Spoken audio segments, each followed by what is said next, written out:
Oi, Oi, Diego, tudo boa bem? noite. Boa Você me ouve noite. bem?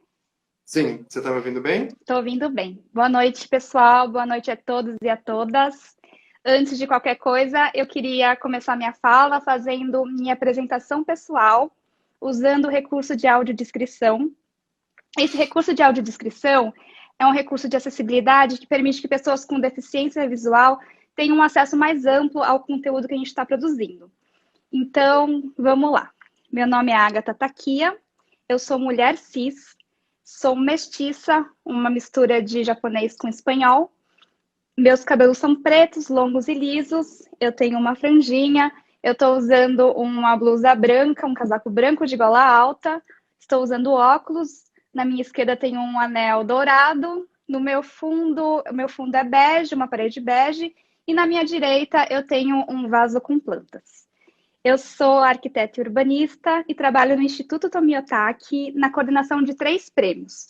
Um deles é o Prêmio de Design Instituto Tomiotaki Leroy Merlin, que está promovendo essa série de lives que começou ontem, continua hoje e acaba amanhã. Ontem a gente recebeu a Rita Vu, que falou sobre os makers e a produção de EPIs para hospitais. A live está salva no nosso IGTV, então você também pode assistir. Hoje a gente vai receber o Marcelo Zufo, que vai falar sobre um projeto de respirador mecânico de baixo custo. E amanhã a gente vai receber a Andressa Borba, que é gerente da área de sustentabilidade da Leroy Merlin, que vai contar para a gente um pouco sobre o projeto dos Bricolabs, que também estão produzindo EPIs para hospitais. Essa série, ela toda está tratando do verbo rever, relacionado ao contexto de Covid-19. Então, tá uma série bem legal, espero que vocês assistam e gostem.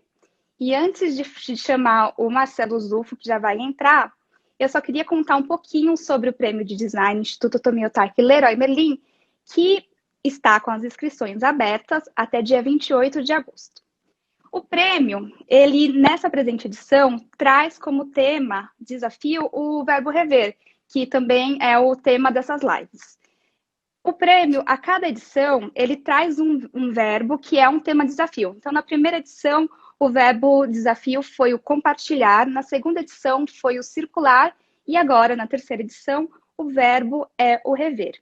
O prêmio ele é voltado para universitários de todas as áreas e também para estudantes e também para pessoas que já são recém-formadas. O prêmio ele entende o design como um campo expandido que se relaciona com diversas áreas do saber.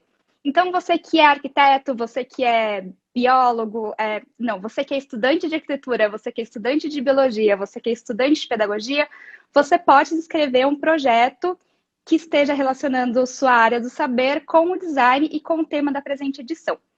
São 15 projetos selecionados. Desses 15, todos recebem uma bolsa de R$ 5.000 para ajudar na concepção de um protótipo que depois é exposto na exposição, lá no Instituto Tomiotaki. E 3 desses 15 recebem bolsas de estudos em instituições internacionais, com tudo incluso, com a viagem, com hospedagem, com alimentação, tudo incluso. Se você quiser saber um pouco mais sobre as inscrições ou sobre detalhes de edital, o site é premiodesign.institutotomiotaki.org.br. O Vitor vai colocar aqui nos comentários, pode ajudar também. E acho que é isso. Vou apresentar o Diego Mauro, que está aqui com a gente. Ele vai fazer a mediação da conversa hoje com o Marcelo. O Diego, ele é arquiteto e urbanista, curador assistente do Instituto Tomiotaki e professor no curso de Arquitetura e Urbanismo da Universidade Ibirapuera. É mestre pela Universidade de São Paulo e graduado pela Universidade Federal da Bahia, onde também atuou como professor temporário em 2012. O Diego também faz parte do júri da presente edição. E antes de me despedir, eu queria aproveitar essa oportunidade, Diego, para fazer uma pergunta para você. Hoje a gente vai receber o Marcelo, que vai contar sobre esse projeto de respirador mecânico que foi e é desenvolvido por uma equipe multidisciplinar. Eu queria entender como que você enxerga essa relação de diferentes áreas do saber.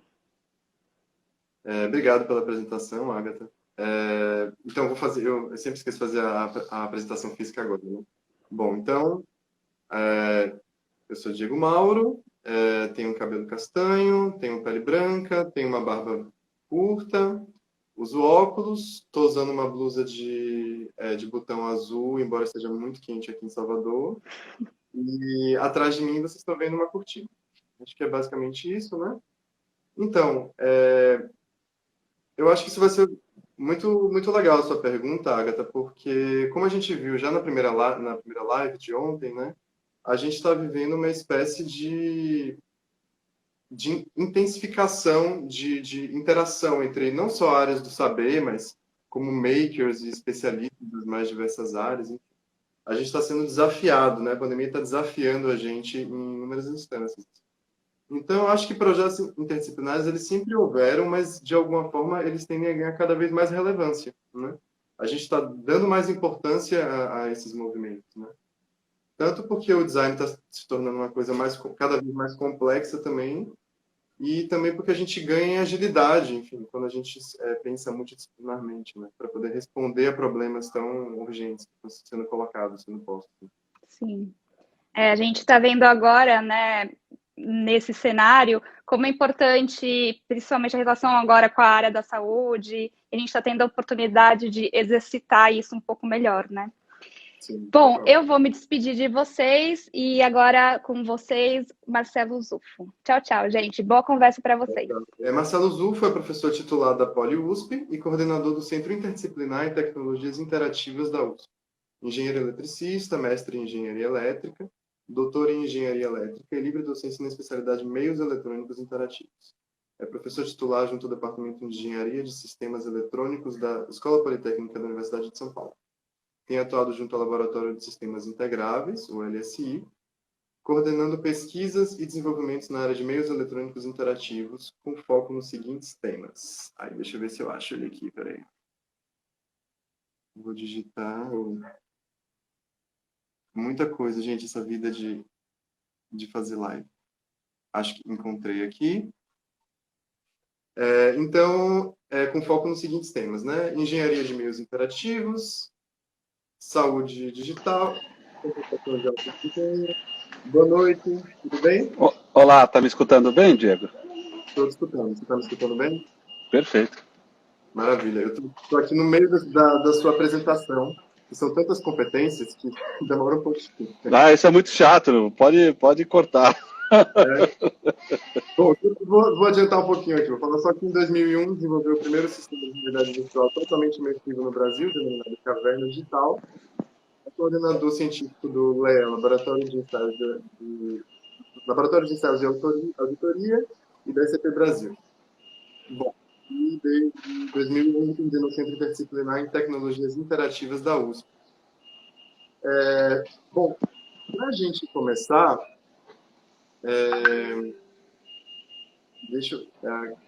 antes da gente entrar no tema, né, propriamente do ventilador mecânico e tudo mais, estou sempre pensando aqui no nosso público, que é uma galera das mais diversas áreas do conhecimento, né? E que são pessoas que estão, assim, a maioria são arquitetos e designers, mas a gente tem também pessoas de outras áreas do conhecimento, que podem ser moda, geologia, química, se debruçando sobre esse tema, né? Sobre a ideia do design. E eu, particularmente, de arquitetura, pouquíssimas vezes na vida eu tive a oportunidade de ver outros profissionais de outras áreas do conhecimento falarem para discutirem o que são como projeto, design, concepção, protótipo, enfim. Então seria legal um pouquinho que você pudesse falar, né? Você vem na formação de engenharia, se puder falar um pouquinho para a gente dessas noções, como você entende projetos, design, concepção. Claro. Bem, obrigado aí, Diego. Boa noite a todos. Espero que a gente tenha uma conversa interessante hoje, né? Sim. Eu sou engenheiro eletrônico, né? E já há praticamente 35 anos. Eu me formei aqui na USP em 1988, mas eu tive 3 a 4 anos de atuação como projetista no meu estágio, né? E apesar de ser engenheiro eletrônico, eu me considero um arquiteto, porque eu me dedico especificamente ao que a gente chama da concepção, projeto e síntese de computadores. E a computação, ela tem uma especialidade chamada arquitetura de computadores. É uma arquitetura muito miniaturizada, né? Hoje a gente consegue fazer computadores com microeletrônica. Então as pessoas não sabem, mas dentro de um computador qualquer, mesmo desse smartphone que eu estou aqui me comunicando com vocês, tem um microprocessador muito poderoso e numa área de mais ou menos, vamos chutar 10 milímetros quadrados, eu tenho lá dentro 30 milhões de transistores. Os transistores são organizados em vias de comunicação. Se você olhar no microscópio eletrônico, um microprocessador lembra muito uma cidade organizada. Sei lá, Downtown Los Angeles. Então, nessas horas, você tem uma questão muito clara de organização espacial desse computador e também uma organização abstrata. Então, por causa disso, nós nos chamamos também de arquitetos, né? De sistemas. E ao longo desses três décadas de atuação, a gente atuou muito nisso, com uma ênfase também na área de sistemas gráficos, né? Eu fui um dos pioneiros na realidade virtual no Brasil. Bem, de uns anos para cá, eu virei professor da disciplina de projeto de formatura. E a engenharia, ela tá mudando muito. E o design, ele começa a vir para a área de engenharia, a gente começa a ter uma discussão muito forte na última década, com duas grandes vertentes. A questão do design e a questão do ágil. Os engenheiros, cada vez mais, eles têm que desenvolver projetos muito rapidamente, projetos com equipes interdisciplinares e projetos em que você tem a questão do design, né? E a gente na engenharia, a gente é muito doutrinado, né, num pensamento cartesiano, sistemático, né? Então, como eu expliquei para o Diego, nós temos aqui uma sistematização do design. A gente hoje tem muito claro a parte de concepção, a parte de projeto, né?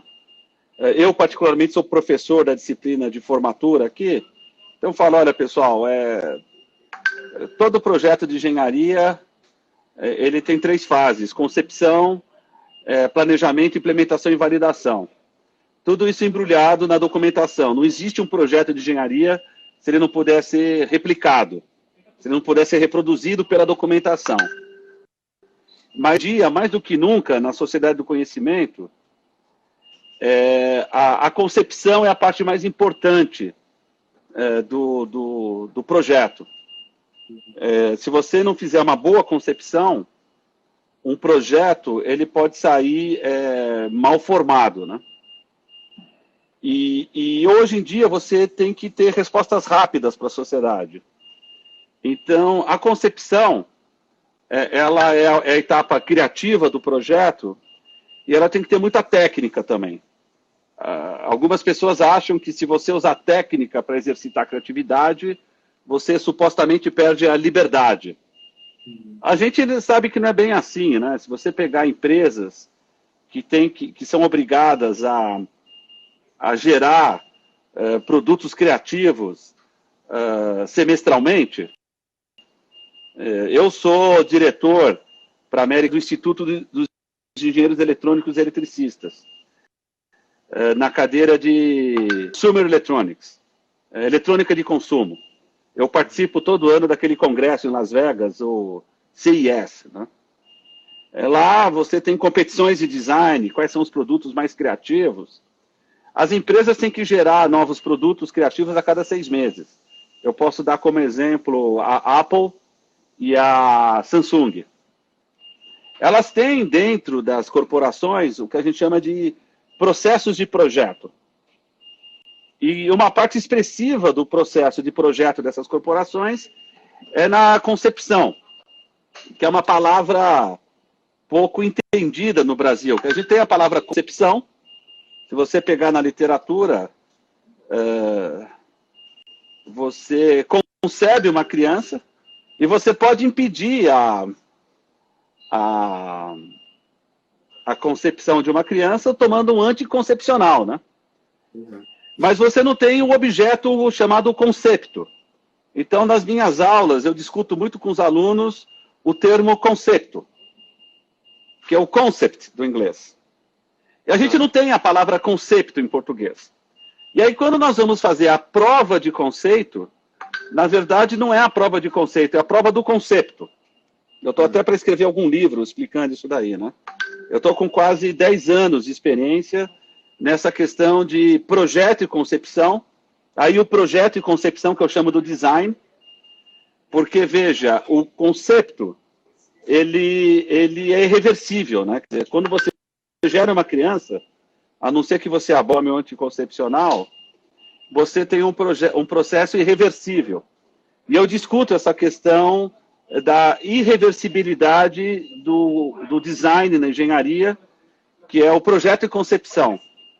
E se você não trabalha bem na concepção, você pode gerar lá na frente um projeto mal formado, porque o processo é irreversível. Então você tem que tomar muito cuidado com acertos na fase de concepção. Desculpa, te interrompi, Diego. Não, é só para a gente... Será que a gente consegue pensar no caso, né, do ventilador pulmonar aberto de baixo custo Inspire? Dá para a gente usar como exemplo, falar um pouco essa diferença entre concepção e projeto no caso do ventilador, por exemplo? Para poder servir de exemplo? Então, a gente tem que... O nosso live tem 1 hora, né? No relógio são 19h18, né? A gente encerra não pode ser às 20 em ponto, porque 20 em ponto encerra, o Instagram corta, né? Então, as considerações finais vão ser lá faltando uns 10 minutos, 5 minutos para as 8 horas. Perfeito. Então, baseado nesses conceitos do ágil e do design na engenharia, a gente aqui na Politécnica, a gente começou a desenvolver alguns processos de projeto ágeis, criativos e voltados ao que a gente chama da síntese rápida, né? Uhum. E aí eu vou contar um pouco a história do ventilador. Eu sou professor de eletrônica. Há 105 dias atrás, se você me perguntasse o que é um ventilador pulmonar, eu não saberia dizer o que era. Tá? Mas eu, como professor aqui da Politécnica, eu fui abordado por um outro professor, o professor Raul Gonzalez Lima, que é um professor da cadeira de bioengenharia. A história começou assim, ó. Em janeiro, eu fui à CES em Las Vegas, a Consumer Electronics Conference. Aquela feira com 200 mil pessoas. Nós temos o nosso congresso técnico. Nós estamos projetando dispositivos de IoT, a Pulga, por exemplo, esse computador de 18 por 18 milímetros. IoT é o Internet das coisas, né? Internet das coisas, né? Nunca a computação esteve tão próxima do ser humano. Enfim, nós estamos no nosso congresso. Né? A gente chegou lá em Las Vegas, o congresso estava diferente. Os nossos colegas chineses não vieram, os colegas italianos e espanhóis estavam muito preocupados. Isso eu estou falando do dia 15 de janeiro, né? Olha, está tendo essa questão do Covid, parece que é diferente da vez passada, o vírus é muito mortal, o vírus é altamente contagioso. Ou seja, lá pelo dia 15 de janeiro, havia essa preocupação e a delegação brasileira de qual eu fazia parte começou a sentir essas notícias com uma certa preocupação, né? A gente volta para o Brasil, começa a se preparar aqui na USP para as aulas e a coisa começa a preocupar, né? A gente começou a escutar muito preocupantes na Itália, né? Todo aquele desespero. E a gente sabe que o Brasil tem uma indústria relativamente boa de equipamentos biomédicos. Eu conversava com o professor Raul, ele falou, não, Zufo, fica tranquilo, que o Brasil tem uma indústria de equipamentos biomédicos e a gente tem o SUS. E aí, de repente, a gente chega no dia 15 de março. 15 de março, cai a ficha aqui na USP, que a coisa ia ser brutal, que o Brasil ele tem infraestrutura, tem indústria, mas ele tem uma classe política que vocês estão vendo aí, né? Uma classe política que, vamos dizer assim, fraca em termos de capacidade de liderança. E de impor o que nós deveríamos ter feito, que é o lockdown. Quer dizer, de fato, o vírus chegou aqui no Carnaval e nós devíamos ter feito o lockdown no Carnaval. Mas não houve coragem política para se tomar uma decisão tão dura. Outros países supostamente desenvolvidos, como os suecos e os norte-americanos, foram pelo mesmo caminho e vocês estão vendo, né? Ontem chegou a estatística norte-americana, morreu mais americano de Covid do que em 4 guerras mundiais, né? Vietnã, Coreia e mais 2 guerras, Iraque e Afeganistão. Né? São dados surreais, né? E claramente o Brasil vai ser o primeiro país do mundo em óbitos. Anotem aí, né? Serão 200 mil óbitos no Brasil. Se não generalizar, né? Porque conversando com alguns médicos, o fato é o seguinte, o Covid mata 5% de quem pega. Tá. Então, se todos os brasileiros pegarem, somos 200 milhões de brasileiros, teoricamente vão morrer aqui no Brasil 10 milhões de pessoas. A não ser que a gente descubra a vacina antes disso. Né? E como a gente já sabe que o Brasil vai ser o primeiro país do mundo em termos de mortalidade, né? Nós vamos bater os 200 mil mortos, o Brasil está virando um foco de atenção, né? Em vacina, essas coisas. Todo mundo vai querer testar vacina aqui porque é onde vai morrer mais gente. Né? E o fato é que é uma doença explosiva, né? Quer dizer, é verdade, nós estamos desmontando hospital de campanha aqui em São Paulo, mas se olhar o interior de São Paulo, está um caos, Sertãozinho, Ribeirão Preto, e vai faltar ventilador. Então a gente chegou e falou, puxa, professor Raul, nós temos que projetar ventilador, né? O mais rápido possível. Né? Bem, o nosso método, a primeira fase, são as premissas. Bem, o que a gente vai fazer? Então, tem muita gente de design, o pessoal de design, minha filha é arquiteta, a gente gosta de projetar cadeira. Olha, você tem que ter a premissa. Quanto que vai custar a cadeira, quantos dias você vai fabricar, que materiais você vai usar. Então, nós tivemos premissas de fazer o ventilador mais barato possível, custo bruto da ordem de $200, R$1.000, fabricado em 2 horas, equipamento nível 3 para ser usado em UTI. E a gente vai tentar, inclusive, fazer aberto, né? Depois a gente descobriu que projetar ventilador no Brasil sem autorização Anvisa é crime hediondo, 15 anos de cadeia. E na engenharia, a gente tem a responsabilidade técnica. Ou seja, tem o CREA do professor Raul e o meu CREA.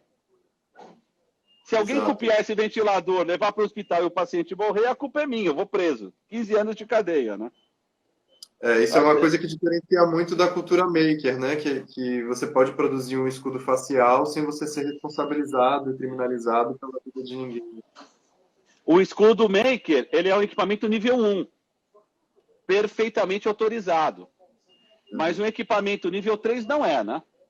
E aí a gente começou a trazer a agilidade da engenharia, né? A gente falou, puxa, a gente tem que... A gente vai ter esses ventiladores instalados em hospital de campanha, em cidade do interior. Aí nós tivemos uma sacada de tentar criar um princípio de geração de ar condicionado, né? De ar comprimido. Tá. Então, todo mundo vê no filme essa coisa de respiração boca a boca, né? Ou seja, você tenta sustentar a vida da pessoa que está com uma possível parada respiratória, assoprando ar na boca da pessoa, né? Uhum. A técnica de boca a boca é uma técnica absolutamente emergencial, mas, para fins práticos, as pessoas gostam de usar esse equipamento aqui. Isso daqui a gente chama de ambu, tá? Todo carro de bombeiro, carro de polícia, essas ambulâncias 190, tem o ambu, tá? Ó, tá vendo o ar saindo? Você fica apertando. O ambu, se você olhar o meu tórax, ele tem o volume de ar de um paciente adulto. Se você encher de água, vai dar 1,6 litros. Você pode colocar aqui, ó. Tá vendo? Tô assoprando. Uhum. Sim. Não vou respirar o ar, mas se eu tivesse desmaiado ou entubado, o socorrista, o paramédico ou o terapeuta pulmonar, ele vai usar o ambu. Ela falou, puxa, e se a gente inventasse uma máquina para automatizar isso? E criasse um padrão respiratório perfeito, né? Aí esse equipamento, ó, nós estamos aqui com o time. Nós estamos aqui com o Felipe, que é pesquisador da USP, e o Emerson, né? Eles são os pais da criança. Isso daqui é o nosso ventilador funcionando, tá vendo? Sim. E mostra o gráfico aí, Emerson. Dá para mostrar o gráfico? Aqui nós temos o gráfico mostrando o padrão respiratório. Tá vendo o gráfico aqui? Uhum. E nós temos esse sensor. É aqui que a gente mede a pressão de oxigênio, de ar, no diafragma do paciente, né? Que ele é entubado com esse equipamento. A gente falou, bem, vamos implementar isso. Nós estamos a 100 dias de projeto, 105 dias. A gente começou inicialmente usando tecnologia 3D Maker, né? Uhum. Então aqui, por exemplo, essa é uma versão de acrílico do ventilador, tá? É isso que eu ia perguntar, que eu vi no vídeo de vocês, né? Vocês próprios produziram um vídeo mostrando essa diferença, que é bem legal destacar a diferença entre o protótipo, né? Que é esse que você está mostrando agora, Isso, e aquela versão que ela já é mais próxima da possibilidade da indústria eventualmente produzir, não é isso? Assim, na hora que a gente resolver todas as questões legais, a gente pretende abrir o projeto. Que esse Sim. projeto é em nome da USP, a USP é uma universidade pública, tem conhecimento, né? Uhum. E aqui vocês podem ver detalhes conceituais, né? A gente pode ver o motor de passo, né? O eixo giratório, elementos lubrificantes, né? A gente tem quase 200 engenheiros da Poli envolvidos. Tem engenheiro fazendo o cálculo da lubrificação. Nós estamos usando anéis de Teflon, né?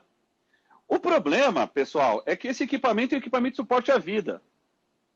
Pode ser tua mãe, pode ser tua avó, teu irmão.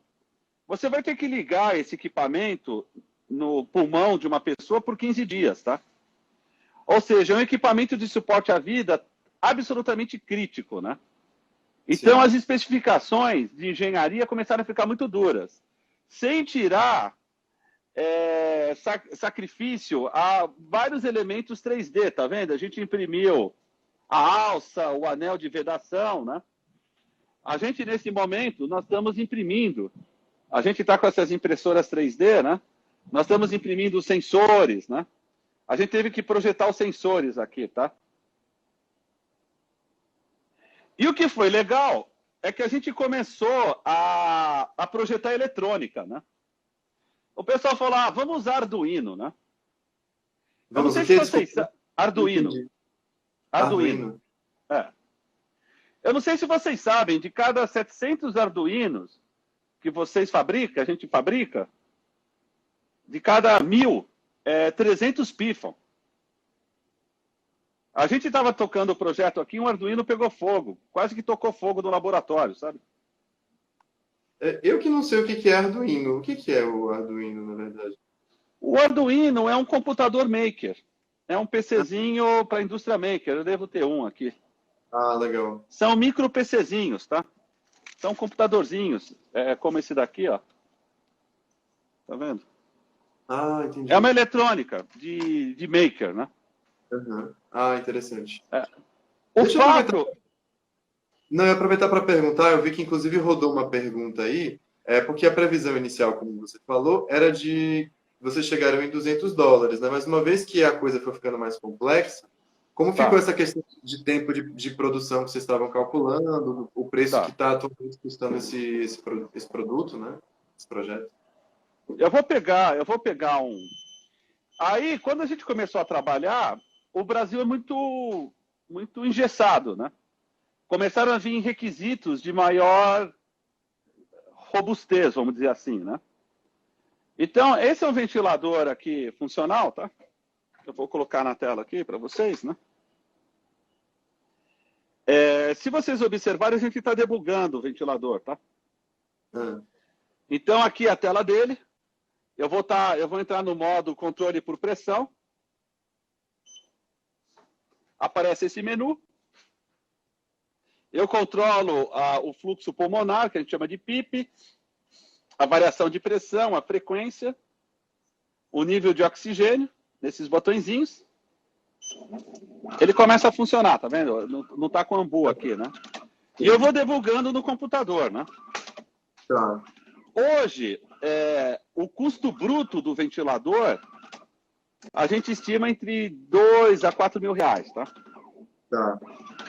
O fato que a gente conseguiu fazer todo o ventilador com pecinhas brasileiras, tá? Eu não sei se vocês conhecem a Santa Efigênia. Sim, eu tô vendo. Todas as pecinhas do ventilador eu comprei lá, tá? Olha só. E aí, com isso, vocês ganham agilidade, né? Está disponível no Brasil. Algumas peças são muito caras, né? Os médicos exigiram uma tela de 7 polegadas para poder ver o gráfico. O nosso ventilador tem os gráficos, tá vendo? Essa tela custa cara, custa 600 reais. Tá? Entendi. O motor, inicialmente eu comprei na Santa Efigênia. O pessoal falou, não pode, tem que ser um motor certificado. O motor custa mais 700 reais, 1.400 reais de motor e... Não. Então, assim, agora a gente está discutindo com a indústria para ver como a gente massifica, né? Agora, outra coisa que a Anvisa pediu, tem que ter o sensor de pressão. O sensor está aqui, tá? Entendi. Então a gente tem que medir o ar na boca do paciente. Esses sensores... Só para entender, a Anvisa, ela tem que ser aceita para a Anvisa para ser produzida industrialmente ou em uma escala menor pode não passar pelas exigências da Anvisa? Se você não passar pela Anvisa, é crime hediondo, 15 anos de cadeia. Qualquer produção, em qualquer escala. Né? Qualquer escala. A não ser que você tenha uma autorização no Conselho Nacional de Ética Médica, que nós temos também. Então, enquanto a gente espera a autorização na Anvisa, nós temos uma autorização do Conselho Nacional de Pesquisa para testar 10 ventiladores em 40 pacientes do INCOR. Então, hoje, o professor Raul passou o dia todo treinando os médicos intensivistas, fisioterapeutas cardiorrespiratórios do INCOR no uso do nosso equipamento. Né? Então, vocês estão com equipamentos. Como? Vocês estão atualmente com 40 equipamentos do... 40 pacientes, 10 equipamentos. Né? 10 equipamentos. Tá. E aí, por exemplo, a gente tem que colocar vários requisitos. Por exemplo, se vocês olharem, botão vermelho, né? Se você for aqui no menu, eu aperto aqui estrelinha, mangueira desconectada, alto volume, baixa pressão de O2. Então ele está falando para o intensivista, meu, se você não ligar o oxigênio, se você não ligar a mangueira, você não pode botar no paciente isso, né? Inclusive, a gente botou uma luzinha vermelhinha, né? Pequenininha. Eles pediram para nós, dá para botar uma... É muito pequenininha as luzinhas desses ventiladores. Eu estou indo na Santa comprar uma sirene vermelha e verde. A gente vai ter uma interface para ligar, né? Mas isso que é bacana, né? Porque eu queria saber quantas pessoas estão trabalhando no projeto, né? A Agatha, né? Sim. Olha, Agatha, passou de 200. Nós temos de cara, aqui na USP, 4 faculdades colaborando com a gente. A Faculdade de Direito, porque tem a parte legal, né? Sim, sim. Teve um dia que os professores da Faculdade de Direito falaram, olha, é crime hediondo projetar ventilador sem autorização Anvisa. A gente pode fazer 2 coisas. Vocês podem desistir do projeto, ou a gente pode providenciar um habeas corpus, né? O que vocês querem? Vê o habeas corpus aí para nós. Tem o pessoal da veterinária, equipamentos classe 3, infelizmente, são equipamentos que devem ser homologados com animais, então nós tivemos que testar em animais que foram tratados na área ética e, infelizmente, foram sacrificados. No caso, foram porquinhos, né? Eu mesmo fiquei muito chateado com isso, né? E o que é interessante foi o seguinte, os testes com os porquinhos foram muito bem, porque os porcos eram saudáveis. Aí depois que a gente fez testes em animais, a gente foi para testes em humanos. A gente teve que esperar a autorização do Conselho Nacional de Pesquisa, e a gente foi lá para o INCOR, na UTI, e a gente testou em humano. Eu confesso para vocês que para mim foi uma experiência espiritual. Ver uma pessoa vivendo do meu equipamento. Se meu equipamento pifasse, a pessoa podia morrer na minha frente, né? Então, assim, nós temos profissionais da área de direito, da área de veterinária, da área de medicina, da área de design, nós temos designers aqui, nós temos o pessoal de realidade virtual, nós temos arquitetos, né? Foram os arquitetos que desenvolveram o conceito básico de manejo, né, do ventilador. Então, o ventilador, ele tem essa mangueira, né, tem essa alavanca, tem as alças laterais para a gente pegar ele de pé, tá vendo? Deixa eu pegar aqui, tá vendo? Tá, sim, dá pra ver. A gente desenvolveu um equipamento de transporte, né? Prototipar rápido com acrílico, então a gente usa a nossa máquina de corte em acrílico, né? Nós temos 300 placas de acrílico aqui, né? Essa máquina, durante semanas, funcionou 18 horas por dia, 24 horas, 7 dias por semana, né? Então, designers, arquitetos, dentistas...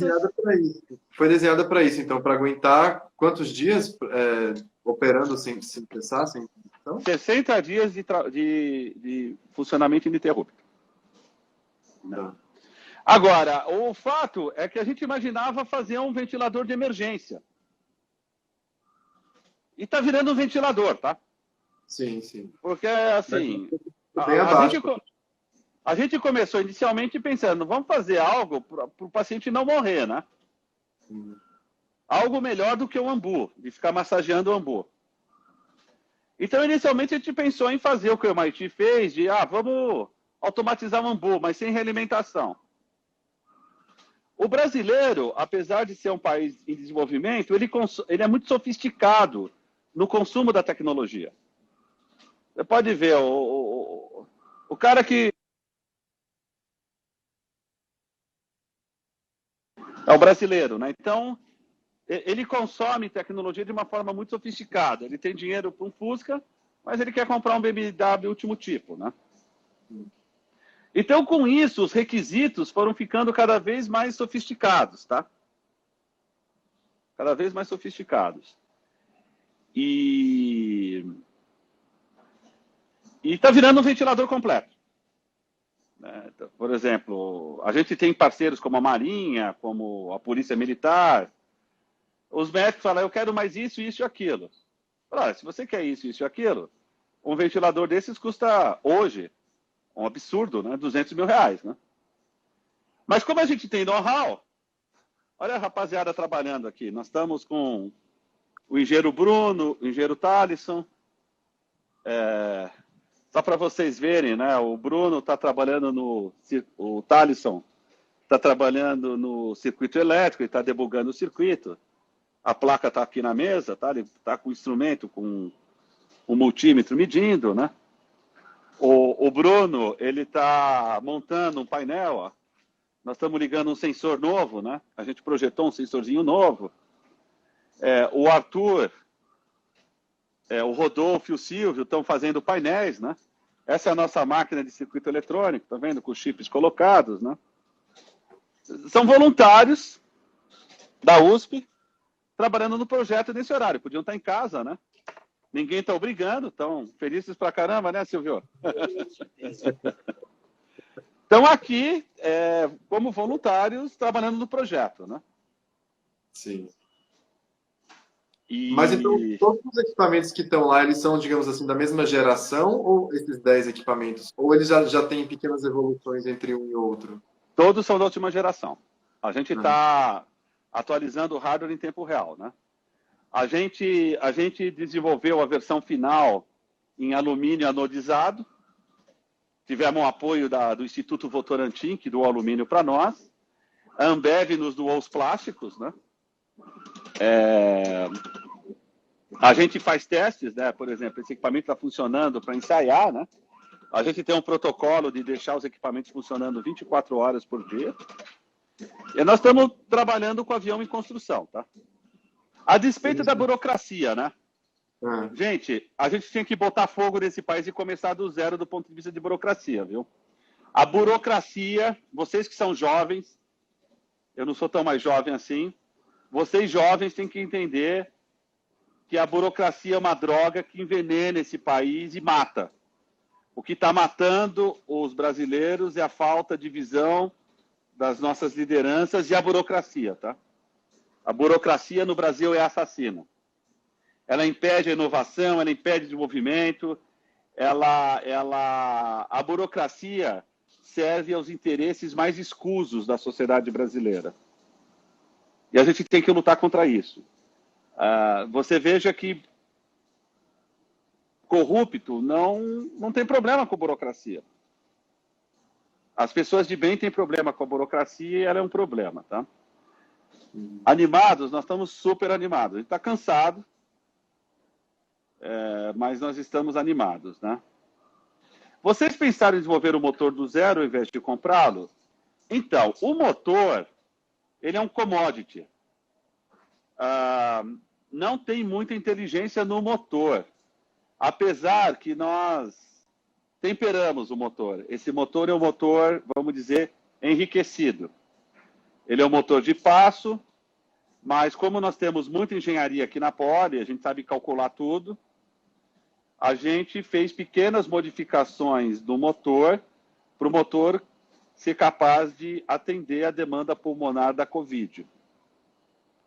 Então, o nosso motor, ele foi dimensionado de tal forma que o nosso equipamento, apesar de ser um equipamento provisório, de uso temporário, emergencial, ele supera em performance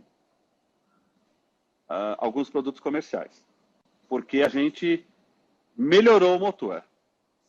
Agora, infelizmente, com a globalização, esses motores são todos fabricados fora do Brasil, na China, né? Mas a gente fechou uma parceria com o fabricante e ele gratuitamente alterou o motor para os nossos propósitos, tá? Vocês encomendaram uma modificação do motor, né, para o fabricante. Tá. Nós reprojetamos parte do motor e esse reprojeto foi para o fabricante. O fabricante falou, não, tudo bem, eu modifico para vocês e mando sem custo nenhum, tá? Interessante. No caso, vocês passaram um projeto, vocês já fizeram um projeto, passaram para eles e eles executaram. Legal. De modificações. Modificação de fuso, modificação de passo, proteção eletromagnética, blindagem. Ou seja, nós desenvolvemos um motor dedicado, tá? E atualmente continua um tempo de 2 horas para produzir, porque ficou bem mais complexo o projeto, já não é mais emergencial, né? O motor, o equipamento, ele tem dois estágios, né? O primeiro é montar o gabinete. A montagem do gabinete, ela tem que seguir norma Anvisa. A entidade, ela precisa ter o que a gente chama de certificação de fabricação de boas práticas nível 3, né? E aí a Marinha do Brasil conseguiu essa certificação, né? Então nós estamos fabricando numa área protegida da Marinha aqui na USP, tá? E dá para fazer o gabinete em 2 horas. O projeto eletrônico nós estamos integrando agora. O que realmente está dando trabalho é o projeto eletrônico, mas nós estamos fazendo o design de uma nova placa. A gente está com a meta de reprojetar essa placa em 10 dias, com componentes todos brasileiros, com empresas paulistas aqui, que aqui dá para mandar de moto pegar as placas, né? É do outro lado da cidade. E aí nós vamos conseguir fabricar 200 placas por dia, tá? Cada placa vai ser fabricada em 15 minutos. Aí a gente vai atingir esse requisito de 2 horas, porque ele foi uma premissa de projeto. Então, quando você tem essa premissa de começo, toda a equipe de design, ela entra nessa forma da premissa, entendeu? Ela não sai da premissa.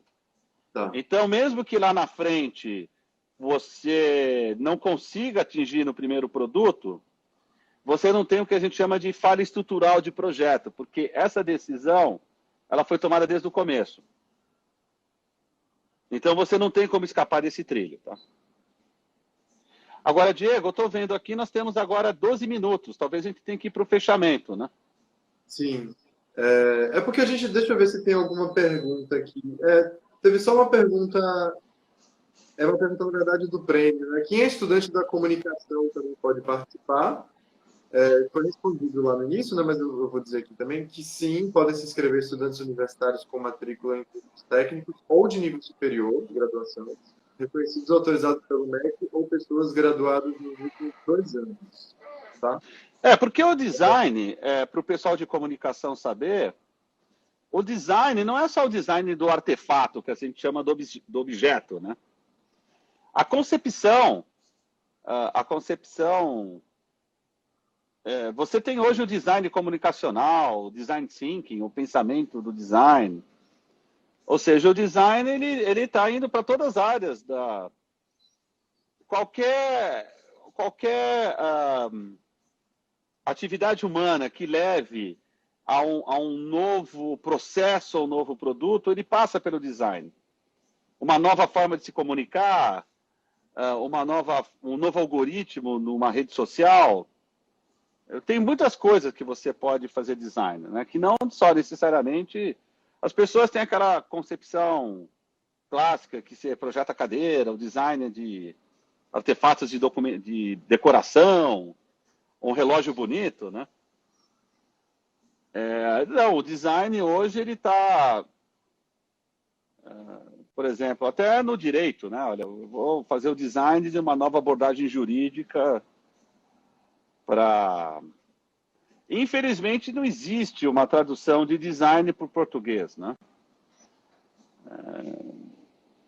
A gente aqui na engenharia usa os termos projeto e concepção, né? O design está mais para concepção, mas é um equívoco, né? Porque na engenharia a gente não pode fugir da síntese do produto final. Papel, a gente fala que na engenharia papel aceita tudo.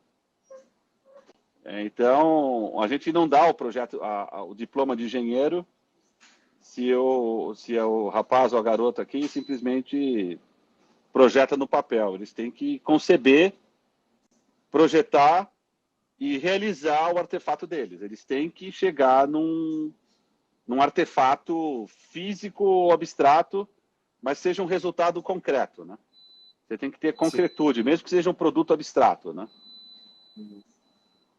Bom, então a gente já pode ir, já estamos aqui, vamos para as considerações finais, né? Aproveitar para a gente terminar com um pouco de calma, para não ser muito atropelado, né?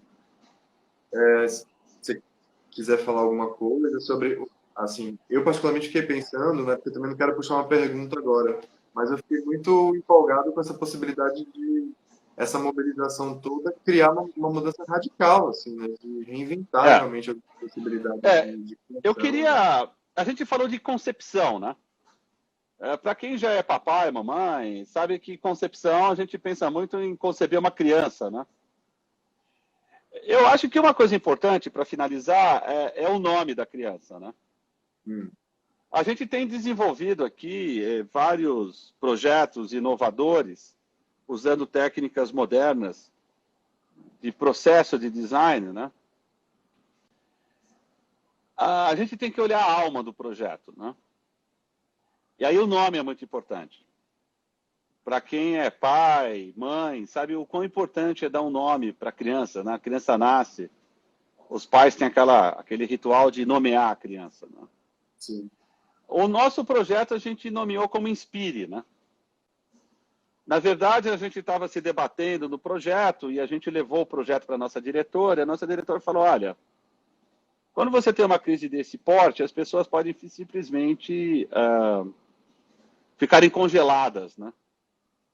Eu acharia tão importante que esse projeto motivasse as outras pessoas, a engenharia, o design, a arquitetura. As pessoas precisam de respostas.